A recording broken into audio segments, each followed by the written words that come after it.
today with Pete from Mortgage Force, and Pete is an equity release specialist, and we're going to have a chat to him today about all things equity release. So Pete, in simple terms, can you tell us what is equity release? In simple terms, it's a way of releasing money from your home to use for whatever you wish to use it for, whether that's for paying bills or for helping children, grandchildren get onto the property ladder, or other things that they may need in life, or simply for enhancing your own income in retirement. So who is equity release for? Is it more older homeowners, or can it suit other people? So a basic requirement of equity release is you have to be over the age of 55 to be able to do it. So it is primarily for older homeowners. There are some newer products now that are coming onto the market though that you can use over the age of 50. But equity release in its purest form is for people over the age of 55. Okay, which is actually not so old nowadays, is it? Absolutely not. So Pete, what would you say the most common reasons are that people choose equity release? The most common reasons that I come across are, as I've already said, it's usually for people who wish to boost their income in retirement, or if they want to raise capital because they need to improve their properties, change a car, go on holiday, just generally increase or enhance their standard of living. But I am increasingly seeing a lot of people where the bank of mum and dad, or even the bank of gran and granddad's coming into play, where we've got younger people who want deposits or who need deposits for purchasing their first homes. And we've got a lot of people now that are using it to raise money to be able to gift to children or grandchildren. So that they can get on the property ladder absolutely, themselves. yeah. And that's becoming more common, is it? It certainly is becoming more common, yes, especially with the rates of interest having risen over the last 2 to 3 years. Obviously, the bigger a deposit that a young person can put down, the less they're borrowing, and then the interest doesn't have such a severe impact on them. Okay, brilliant, thank you. So equity release used to have a bit of a bad reputation. Do you think that's deserved? Truthfully, I think in the past it was fully deserved. It was quite an unregulated product within financial services. But over the past few years, with the Financial Conduct Authority putting proper regulation in place, making sure that advisors are properly qualified in order to give the advice and to do the job, and also with lenders getting better at putting products together that actually do a proper job for clients, which and a lot of that is in favour of the clients. So the answer to the question is yes, it used to be deserved. It isn't anymore. There's more regulation now. Correct. The new products, the new regulations they protect the clients properly. The new products are properly designed to work with and for the clients. And advisors have had to up their game. They've had to get better at what they do and how they do it, which is always good for the client. Absolutely. And as an advisor, do you need any additional qualifications to be able to provide that advice? Yes, you do. You need to be fully qualified in equity release. There are still some organisations out there, such as the Equity Release Council, which set the standard way above what the Financial Conduct Authority ask of us. So I would suggest to anybody that's looking to take equity release, firstly, make sure your advisor is properly qualified, and secondly, make sure that they are a member of the Equity Release Council. And you can go onto the Equity Release Council website and check whether your advisor's actually a member. Because my advisors, we choose to do it. It isn't mandatory. We choose to register with them, but it gives the client that extra level of protection that we're happy that we're taking on the more stringent measures of how we look after our clients. That's good advice. What would you say the biggest myths and misconceptions are around equity release? I think the biggest myth that still exists out there is that once you've taken equity release, you no longer own your own home. That's simply not true. Or that if you take equity release, that when you're no longer with us, that there'll be nothing left for your children if you wish to leave any money to people after you're gone. They're the two biggest myths out there. The fact is that with an equity release product, you still absolutely own your own home, and that doesn't change. And the second one is we can now put in things like inheritance guarantees in place so that you're not actually doing equity release against the entire value of your house. So if you had a set amount of money that you wanted to guarantee that your children, grandchildren, whoever's meant to get that. You can almost ring fence that Absolutely, amount. you can totally ring fence any amount you choose, so you can guarantee that that happens. Can you explain just briefly how ownership actually works? So ownership doesn't really change. So if you own your own property now, as I've already said, you continue to own your own property. All you're really doing is releasing an amount of money against the value of that property. For the benefit of doing that, the lender will give you an amount of money, and they will then put what's known as a first charge against your property, which means that should you die, or if you had to go into long-term care, that then the property is sold and that first charge is then repaid.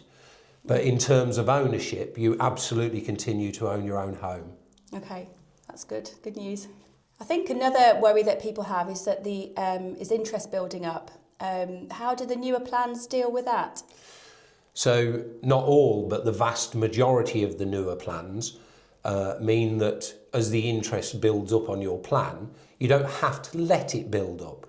So you can choose, if you wish, to pay some of the interest on a monthly basis, or you could pay all of the interest or some of the interest at the end of the year.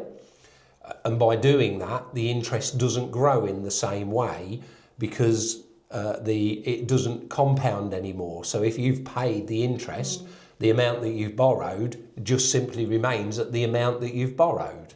If, however, you choose not to make a payment, then that is correct. The interest will compound and the interest does get bigger year after year after year.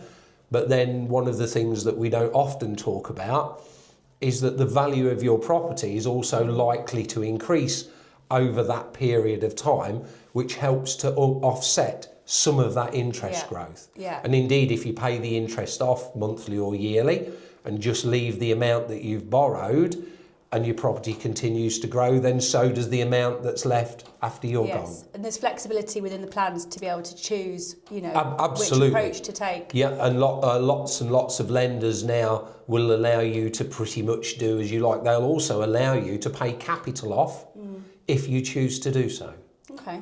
So could you explain how interest rates work with equity release?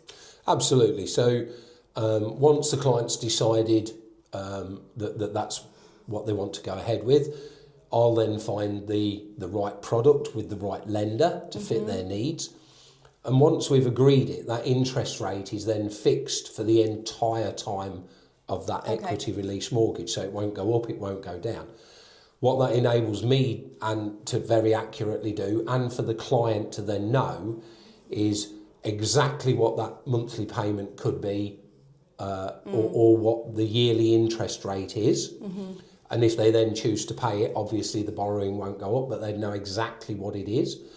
If, however, they're not going to make a payment, it also enables me over a very good period of time to show them how that interest rate would then, with compound interest, would grow, and what that would then mean the borrowing would be at, say, 8, 5, 6, 7, 10, 15 years. So they know exactly what that borrowing is costing them. You can give a really clear picture. Correct, because it's fixed, it's not going to change, it's going to be a known quantity, so I can work that out for the client. Okay, brilliant, thank you. I think one of the concerns that people also have is if they want to pay the equity release off early, if there are any penalty charges. Can you tell us a bit about that? Is that true? Yes, yeah, it is true. So they're called early redemption charges, or ERCs, as are commonly used on the paperwork. So those early those early redemption charges range anywhere between 8 and usually 15 years. And if you make a full payment of what you've borrowed within that period of time, then there is often a charge that's applied against your borrowing. Okay. So you'll pay back an extra penalty, if you like, in order to pay your mortgage, your equity release mortgage off early. However, for most people who are staying in their own home, it never really becomes an issue, because if you die or if you go into long-term care on medical grounds, those early redemption charges simply don't apply. Okay. Most lenders now, and indeed all of the lenders that we use, simply won't charge that. If something has happened in your life or to your circumstances that mean that you're not giving up or you're not paying that off voluntarily, it's because something's happened, so therefore early redemption charges wouldn't apply. Okay. Who would you say is not a good fit for equity release? Sometimes we get approached by people who have heard about it and just literally think, oh, well, it's a good idea to do. Part of what we do should be a proper comprehensive look at what an individual's circumstances are. So, for instance, if somebody's got quite a good pension, that means that they're not struggling to pay their bills. If they've got money in the bank, that means that for the foreseeable future they can cover holidays, car changes, home improvements, etc., then I would suggest that those people should be looking at equity release much further down the line. It wouldn't be a good fit for them. In the past, this was never really discussed. It was simply a case of, oh, I would like to do this. Yes. And advisors allowed that to happen. So it might be the case, it's more a case of timing rather than... Absolutely. Okay. Absolutely, because ultimately what we have to remember is that you're borrowing an amount of money and it's going to have an interest rate applied to it. If you don't actually need that money, you would be paying interest on borrowing that you don't really need to do. Yes. So in terms of who it doesn't fit, that really comes down to the advisor doing his job properly and making sure that he fully understands his client's circumstances before he talks to his clients about entering into this type of a product. Okay. So could you tell us a little bit about the equity release specialist service that's offered through Mortgage Force and how it works? Yeah, absolutely. So we offer a very straightforward service. If a client wishes to see us in their own home, or if they wish to come to one of our offices, that's absolutely at their own choice. If they want to see us at home, I'll travel to them. We don't charge a fee for initial consultations of any kind. So if somebody simply wants to know more information, wants to find out whether it would be a good fit for them, whether it's appropriate, as I say, we do that either at their own home or in the office. We also offer and really strongly suggest that they've got somebody else there with them, another family member or a close friend that can sit and listen and take all the information in as well. That's their support. It's part of providing a responsible service, isn't it? Absolutely, especially if they have children. I like to know that children are fully involved in this kind of a process, because ultimately if somebody's going to do equity release, that will have an impact on potentially what their children will get in the future. And so the sooner that children, close family that are involved in the process, the better it is all round, because then there are no surprises waiting to happen later on. So if once we've agreed that it is an appropriate product for a client, I then do pretty much all of the paperwork.